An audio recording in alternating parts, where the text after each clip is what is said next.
बिस्मिल्लाहिर्रहमानिर्रहीम। अस्सलाम वालेकुम। तो देगची में मैंने 1 किलो कीमा शामिल कर दिया है। आप बीफ या मटन का कीमा कोई भी ले सकते हैं।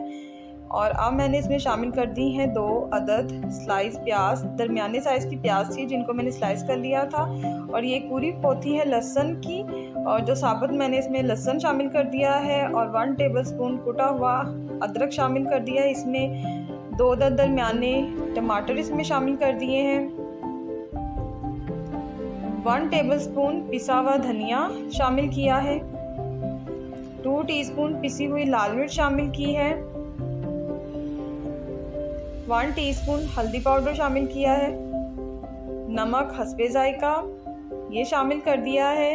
और इसमें अब मैं शामिल करी 2 गिलास के करीब पानी, और इसको अब मैं रख दूंगी चूल्हे पे। अगर आपने प्रेशर कुकर में इसको पकाना है तो पानी थोड़ा सा कम शामिल करें और 10 मिनट के लिए इसको चूल्हे पे रख दें। सीटी बोलने के बाद आपने 10 मिनट के लिए कुकर लगाना है और कीमा बिल्कुल गल जाएगा। और अब मैं इसको गलाने के लिए रख रही हूँ।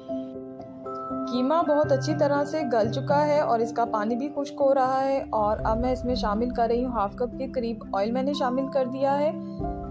ऑयल शामिल करने के बाद इसको मैं अब अच्छी तरह से भूनूंगी, क्योंकि कीमा हो या गोश्त हो, जब तक उसको भूना ना जाए तो वो मज़ेदार नहीं बनता। अब इसको मैं 10 से 15 मिनट तक भूनूंगी।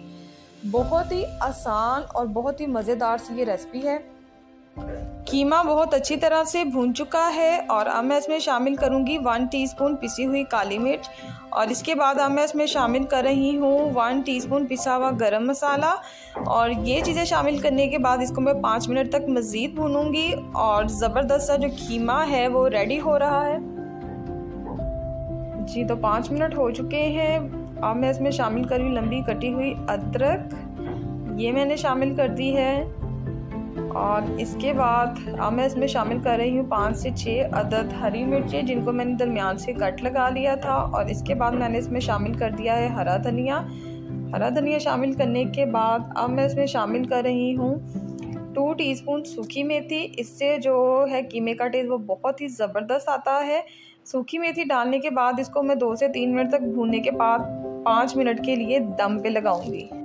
मज़ेदार सा कीमा कढ़ाई बनके रेडी है। जब आप इसको एक दफ़ा बनाएंगे तो आपको बहुत मज़ा आएगा। ये इतना मज़ेदार बनता है और रेसिपी बहुत ही आसान सी है।